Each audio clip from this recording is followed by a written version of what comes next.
Et tu regardes pas la TV? Tu le fais pas devant la TV?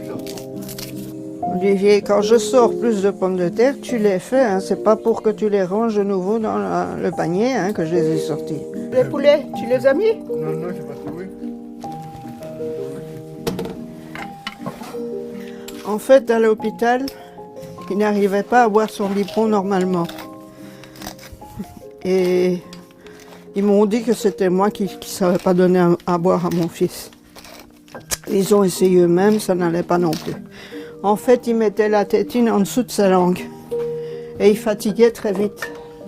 Ce qui fait qu'il ne buvait pas tout son biberon et il avait faim en plein milieu de la nuit. Et puis, à 2 ans et demi, il a été à l'école, le docteur. Il m'a dit, il est comme ça parce que vous vous disputez avec votre mari et du coup, il se renferme sur lui-même. La prof m'appelle et elle me dit, il y a un problème avec Olivier, il faut faire des tests. Alors elle m'explique qu'il y a le PMS qui peut faire des tests. Et ils me disent, il y a une école qui est bonne pour lui. Il est considéré comme caractériel renfermé. Il passe 1 an là. En même temps, en parallèle, il a des cours de psychomotricité, thérapie du développement. À ce moment-là, je suis suivie aussi par la psychomotricienne en psycho, en séance pour moi, parce que ça va pas, j'explose. Il est resté 3 ans à Jules-en-Spac et puis le directeur m'a appelé. Là, il a appris à compter avec des gommettes. Il a appris l'alphabet, ça il sait, mais il sait toujours pas lire. Là, on m'a appelé, on m'a dit, écoutez, il y a un centre médical à Genneval qui serait très bien pour Olivier. Donc j'ai pris contact avec le centre. Il y a 22 places, il y a 25 encadrants. C'est dans une villa qui est aménagée pour les enfants. Ils peuvent choisir ce qu'ils veulent faire, cuisine, jardinage, promener, dessiner, faire ce qu'ils veulent. Il est resté 3 ans et demi là. Et c'est là qu'il a commencé à avoir du caractère, parce que quand il est arrivé, il subissait tout. Quand il est sorti de là, ses jouets, c'était à lui. Ses friandises, c'était à lui. Et alors, à ce moment-là, bon, il a émis le souhait de faire la cuisine, comme son père. Il a terminé ses études, là, et à 25 ans, c'était fini. Bon, maintenant, c'est plus la même chose, ça a beaucoup changé. On parlait pas d'autisme, on parlait pas de tout ça. On écoute les parents maintenant. Moi, ce que je racontais, il y avait peu de personnes qui écoutaient ce que je disais.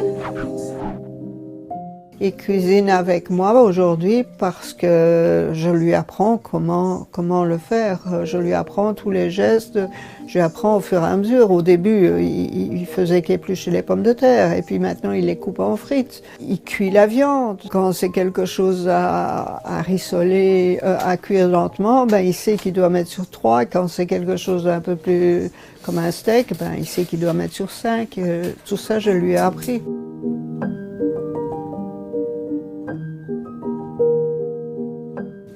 Pour lui, je suis une maman très forte. Il ne faut pas le toucher, il ne faut pas se moquer de lui, il faut pas... Parce que je vais voler dans les plumes du premier qui fait quelque chose contre lui. Hein. Quand j'étais en train de conduire, il y avait mon GSM qui était sur le tableau de bord. Il sonne, c'est lui qui répond. Donc c'est un smartphone. Et puis le jour où j'ai dû changer de GSM parce qu'il n'y avait plus assez de place sur le mien, il me regardait d'un air, je lui dis, tu le veux? Oui, qu'il me fait. Il savait répondre et tout. Et puis un jour on est dans les bus et je lui montre qu'il y a l'application comme sur le mien pour regarder les heures des bus. Il a commencé à regarder les bus, je lui ai montré comment il fallait faire pour aller chercher le bus qu'on allait prendre. Et puis maintenant, il a compris comment aller voir sur l'arrêt où on va, à quelle heure arrive ce bus-là.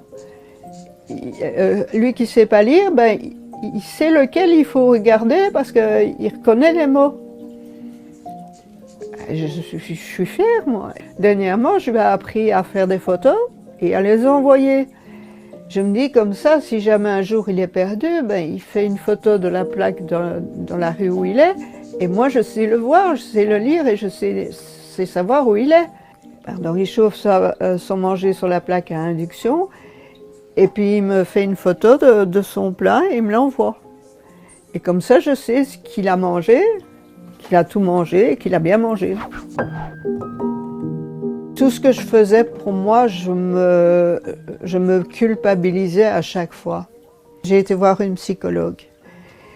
Et là, j'ai commencé à changer. Je me suis rendu compte que j'avais le droit de penser un peu à moi. Le droit d'aller passer la journée chez la coiffeuse et en ville. Le droit de m'arrêter dans un quick et d'aller manger des gyros et boire un café toute seule, en laissant Olivier à la maison. Et ça a changé ma vie. Le fait qu'il puisse se débrouiller tout seul pour faire à manger, pour aller faire ses courses, et quand j'ai pas envie d'y aller, ben il y va tout seul. Ça me donne des moments de répit. Mais bon, d'un autre côté, je regarde toujours l'heure pour savoir s'il ne traîne pas trop longtemps au magasin, s'il n'y a pas eu un problème sur la route, s'il n'y a pas quelqu'un qui lui a cherché des noises. Et si je ne suis plus là, ben, c'est son frère qui reprendra la relève. C'est tout ce qu'il a, donc normalement, si Olivier vient habiter chez lui, ben, c'est dans la chambre d'amis. Ça m'inquiète, parce qu'Olivier aime bien avoir son chez lui. Et qu'on vienne dans son chez lui, ça va pas lui plaire. Je suis Sam de mon fils, j'ai été Sam de mon père. Et puis, je donne un coup de main à ma voisine. Je dirais à une maman qui a son fils comme le mien.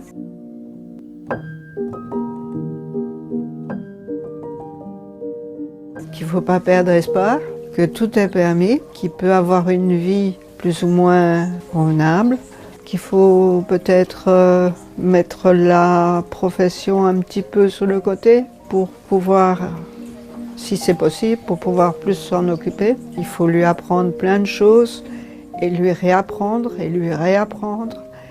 Beaucoup de patience, mais que tout est possible.